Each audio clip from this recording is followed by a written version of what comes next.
The United States and the United Kingdom, both countries have suffered severely from the coronavirus crisis. But how is the press in each country reporting on the pandemic?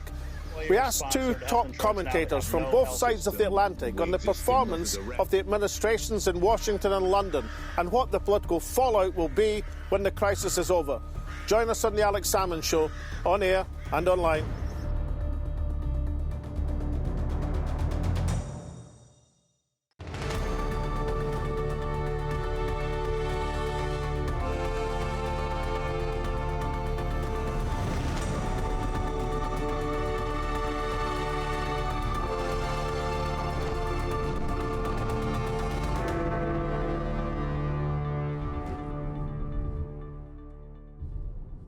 Welcome to the Alex Salmond Show from Stricken, Aberdeenshire, where today we report on the fourth estate and the coronavirus crisis. How have the media reported on the greatest health crisis for a century on both sides of the Atlantic? Today we asked two top commentators, one from the left and one from the right, to give us their analysis of how the health crisis is being examined and what will the political fallout be when it's over. From the United Kingdom, we asked top Tory commentator Peter Oborne whether the onset of the crisis will affect the hitherto cosy relationship between the Johnson government and much of the written press. And from the United States, we asked Pulitzer Prize-winning journalist Chris Hedges whether the strain of the crisis has already affected President Trump's re-election prospects and not for the better. But first to Glasgow and Tasmina with your tweets, your emails and your messages. Thank you, Alex. And here are some of your responses to last week's show, which featured former Chief Medical Officer for Scotland, Sir Harry Burns, an MP from the Faroe Islands, Christina Hafos, and the MP for Nehelan and Muir, Angus Brendan McNeill. I should add that the extended interview by Alex with Sir Harry Burns is available on Alex's Facebook page and on his YouTube channel. Catherine Victor says, "It's not rocket science. These successful countries have followed guidelines put down by people who know how to manage the circumstances. We need to get away from the Westminster advice pronto." Neil says, "Fascinating that the Faroe Islands testing capacity was originally developed for their fish farms." He then goes on to say, "I like the suggestion of a Tobin tax for public health." Kevin Judge says, "Brilliant, Alex. As a Scot in Singapore, I'm very proud of your dedication and sensible approach. I so wish we had independence and we could be like the Faroe Islands." David, however, says, "There are many folk more qualified, to be honest, and they all say that lockdown was not the way to go." And finally, Charmaine says, "This programme is vitally important to watch. I've 110% agreed with every guest on the show today." The UK's press and wider media started from a position in early March of broad support for the Johnson government's handling of the crisis, but have become progressively more critical as the realisation has dawned that the UK is emerging as the worst-hit country in Europe. I asked Peter Oborne what is going on, how that's going to affect the press coverage, and eventually how will that impact on the public view of the outcome. Peter Oborne, the Johnson government came into this crisis with a pretty fair win from the press. They were newly re-elected. Most of the media in the UK, certainly the print media, are sympathetic anyway, but it hasn't turning out like an uncritical analysis of their performance. Why is that? Well, the media is very well disposed towards Mr. Johnson, and it started out being so. And of course, we had the drama of Mr. Johnson's fight with death. And of course, quite rightly, people were very sympathetic and caught up in Mr. Johnson's illness. But at the same time, it's right and proper that the media should inspect and judge and expose any failings in the government response. There were a couple of incidents which seemed to indicate something of a turning point in the media's attitude to the government's handling of the crisis in the UK. The first one occurred in mid-April, where first the Financial Times and then the Sunday Times, over the course of one weekend, subjected the government performance to some searching analysis. How crucial were these reports in terms of affecting the accent by which most of the media were covering the pandemic? I think the Financial Times, and in particular the Sunday Times reports, were very important. The Sunday Times report was very kind of gave a lot of insight into the attitude of the government in the early days of the crisis. The revelation that Mr. Johnson had not attended the first 5 out of 5 meetings of COBRA, the emergency committee which coordinates responses to crises, did suggest that he didn't grip the crisis with anything like the energy which might be expected. And the other thing was, of course, that it came from Rupert Murdoch's Sunday Times. Now, the Sunday Times had been a subservient follower of the fortunes of the early months of the Johnson government and throughout the general election, when it took the Downing Street line without much question.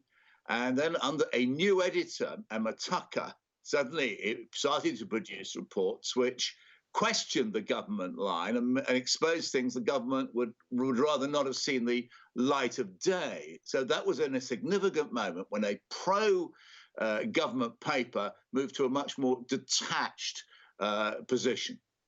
And how about the differing positions in the 4 nations of the United Kingdom and the inability of Mr. Johnson to convince the Welsh, Scottish and Northern Irish First Ministers to follow him in his change of slogan? Does the differing positions present oncoming difficulties for the Westminster government? I was struck by the First Minister of Scotland, Nicola Sturgeon, saying that she hadn't been consulted before Mr. Johnson's speech on Sunday. I felt that was a difficulty.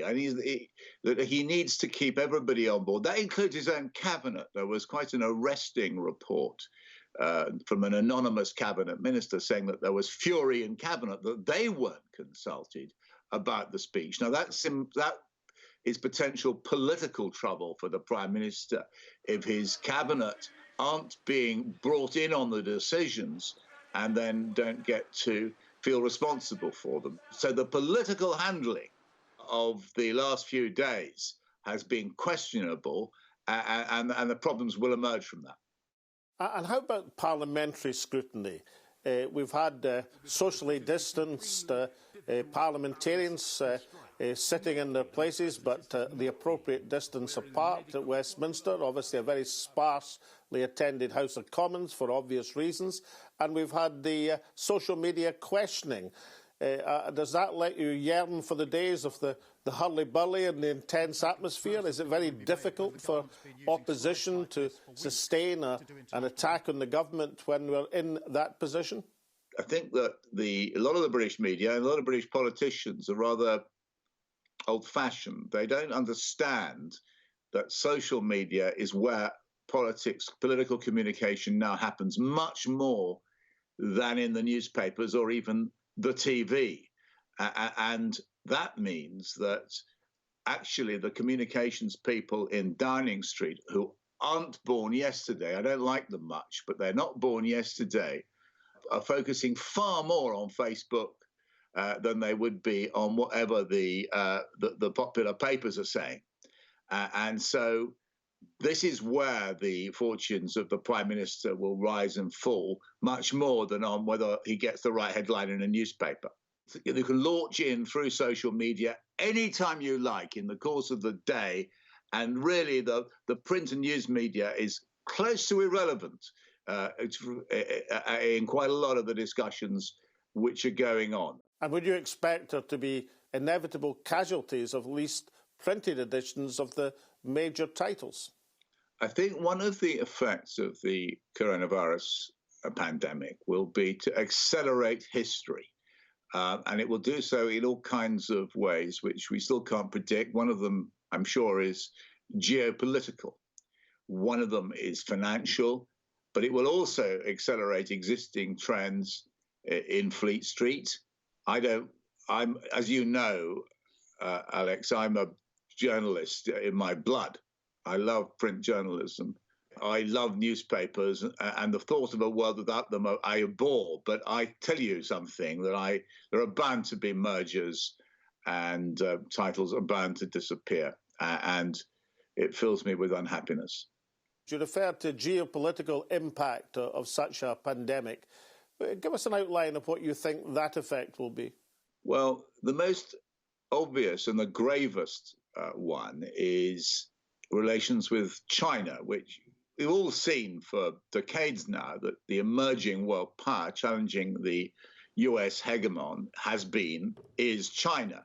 I'm sure you've noticed too, there's been a wave of attacks on China from very senior places in the West. You've got Tory MPs in particular, but also I saw the Foreign Secretary, Mr. Raab, saying something. And then you see Trump, who seems to be launching a series of attacks on China. He did this, of course, in 2016 when he was being elected, but it's much stronger now and it's much more vicious. And how about the domestic political scene? Will the revelation that the United Kingdom is likely to have the highest death rate in Europe impact on the public consciousness when we eventually pull through this health crisis? Will that have significant effects on how the public regard the government over the medium term?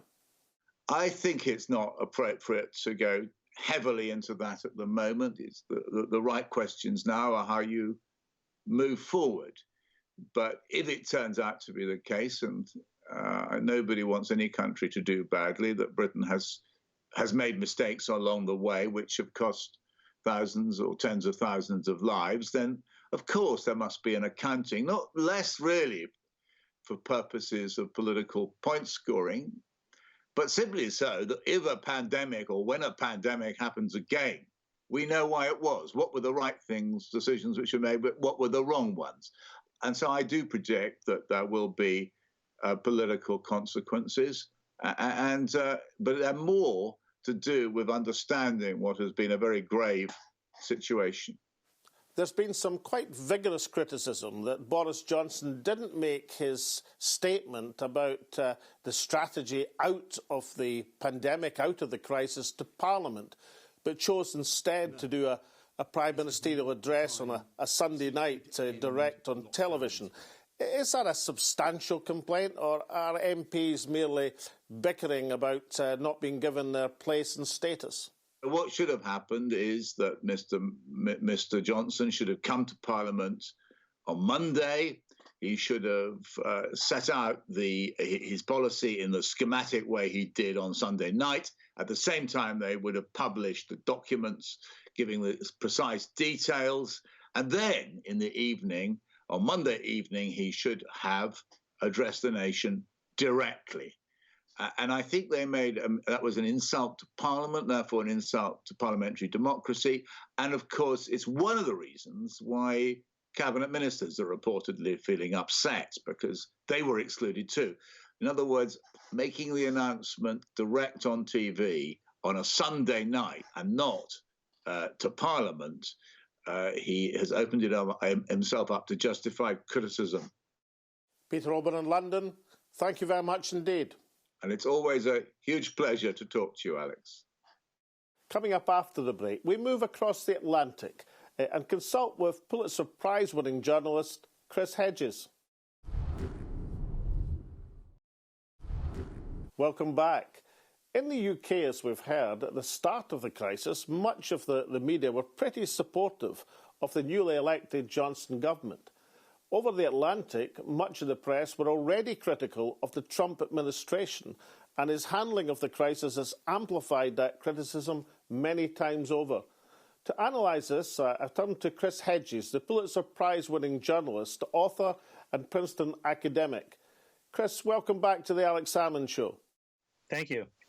Chris, the President has clearly sought to deflect responsibility onto his predecessor administration for lack of preparations, onto the World Health Organization for miscalling the crisis as the President sees it, or indeed onto China for being the origin of the crisis. How successful has he been thus far in deflecting responsibility elsewhere?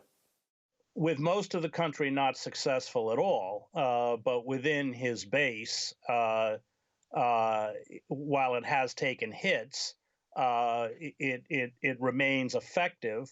You have these kind of astroturfed protests outside of state capitals. I live in New Jersey. We even had one in New Jersey. These are people, although not in New Jersey, who show up with weapons, demand a reopening.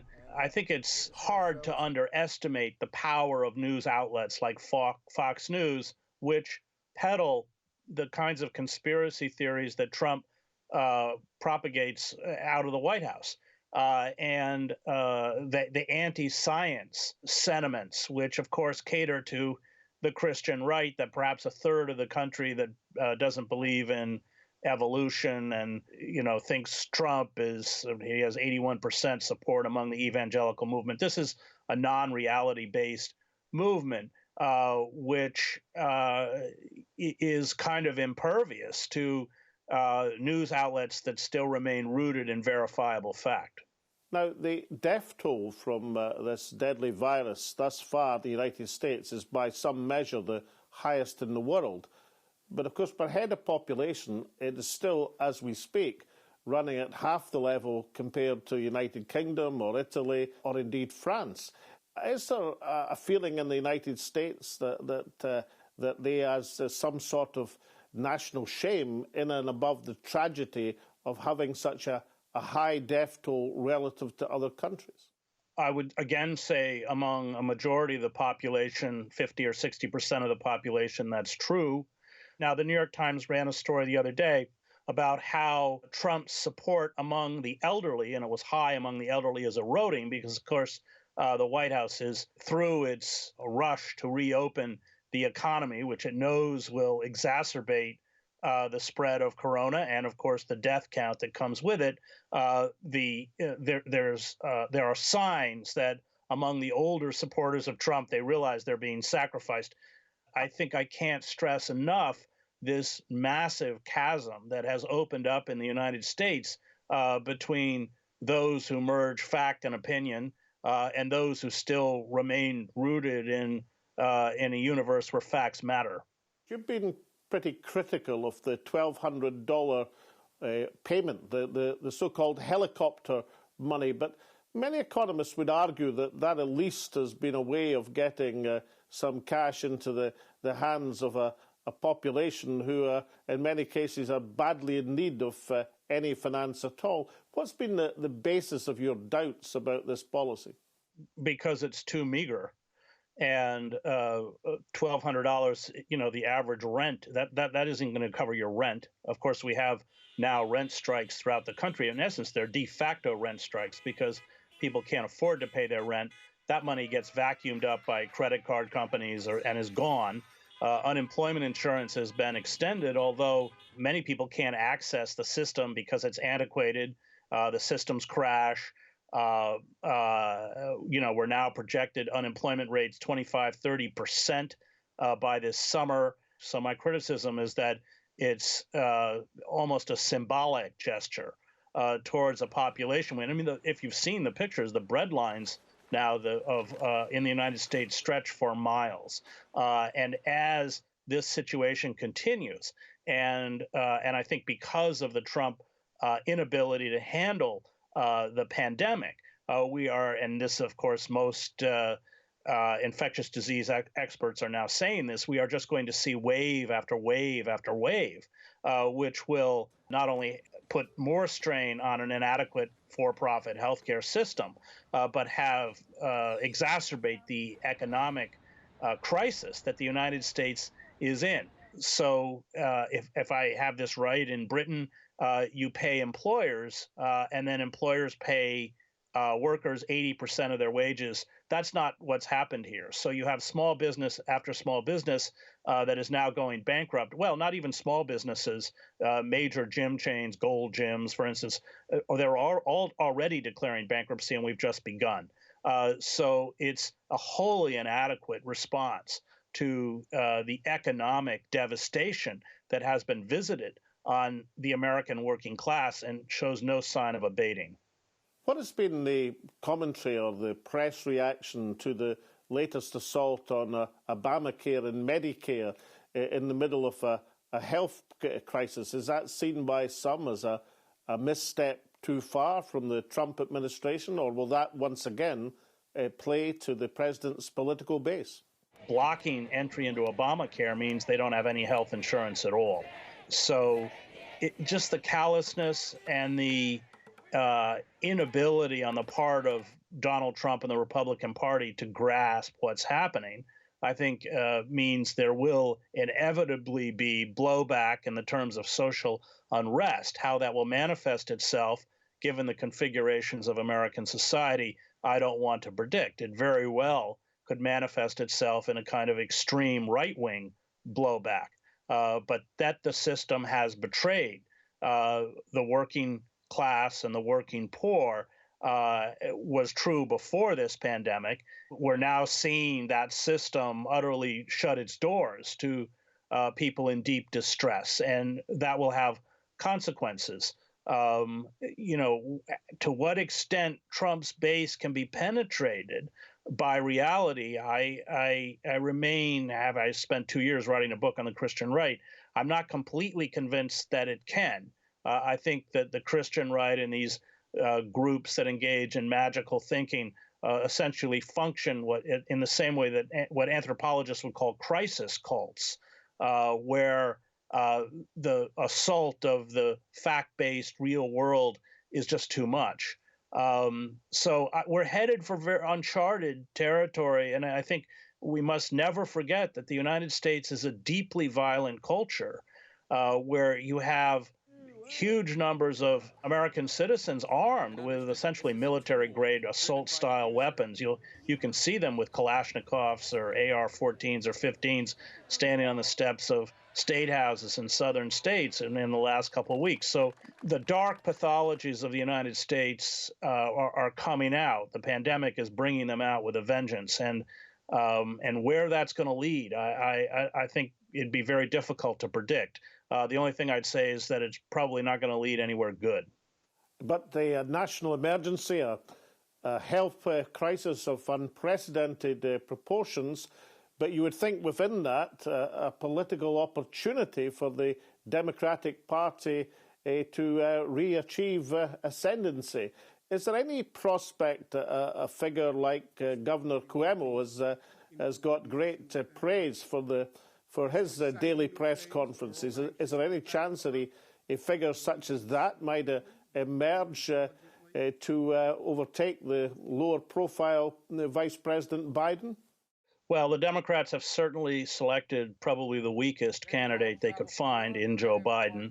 There's all sorts of talk within the Democratic Party and wild scenarios running Hillary Clinton with Barack Obama as the vice president, or drafting Andrew Cuomo, but I don't think the Democrats know, how that would play out. It would have to be before the convention, or the convention on the second ballot would have to draft a candidate. I don't know. I don't think anyone knows, but that the Democratic Party is concerned is clear, with good reason. Biden is an extremely weak candidate against Trump. Chris Hedges, you're known for quite a pessimistic and forceful analysis of the state of the American body politic. Is there anything you've seen in terms of response to this crisis at state level, perhaps, that gives you some cause for optimism, the way that people have rallied round to try and help their fellow human beings in this time of extremity? Well, the state responses have varied depending on the state. So some states have not taken the pandemic seriously, especially in the Midwest. Other states, New Jersey, I live in one, although we have the second highest death rate in the country, and New York State, you mentioned Governor Cuomo, have. Of course, I mean, the heroism of the frontline workers, and not just the medical workers, but the food service. I mean, all of those people who actually keep a society functioning has been impressive. What has been distressing is the inability on the part of the government to ensure their safety, and the fact that they have a sustainable wage. There's heavy pressure on the part of corporations and the oligarchic elites to put human life on the altar of profit. They would just rather lose more citizens and infect more citizens than see this economic devastation continue. So the response of the United States, unlike Great Britain, there's been no coordination. And that's part of the problem. So if you have a state like New Jersey where the schools are now closed for the rest of the year, and there are very strict guidelines about social distancing, and you have to wear a mask in public, but then you have states, South Dakota, Montana, Mississippi, everywhere else, or Georgia, where they're just opening for business, then you're just, in essence, creating new clusters, which means that this thing will be with us. This pandemic will be with us for months and months and months, with all of the attendant problems that come with it. Chris Hedges from New Jersey, thank you very much indeed. Thank you. In this week of the 75th anniversary of Victory in Europe Day, it's hardly surprising that the coronavirus crisis is often depicted in wartime terms. On that basis, neither administration in London or in Washington is having a good war. Initial plaudits for the Johnson administration are now but a fading memory as the UK government comes under ever greater scrutiny for its handling of the crisis. Meanwhile, the heat has reached such a fever pitch in Washington that President Trump has actually threatened to abandon his daily briefings as a result of press hostility. In reality, it is neither the UK government's faltering performance nor the American president's occasionally bizarre briefings that are responsible for the mounting chorus of criticism and the press sharpening their knives. What really matters is the mounting toll of the dead and the dying, with both the United States and the United Kingdom vying with each other to be the worst performer in international terms. There is no doubt that international comparisons look bad for both governments. Now both countries, to some degree, are engaged in loosening the lockdown restrictions without having in place a fully developed system for testing, for tracing, for isolating. For both administrations, this represents a massive gamble. It is not just the reputation of governments, but the reputation of entire countries that are likely to be governed by their performance during this global crisis. For both the United States and the United Kingdom, right now the transatlantic special relationship looks like one of failure. And so from Tasmina and me and the rest of the team, it's goodbye for now, stay safe, and we'll see you next week.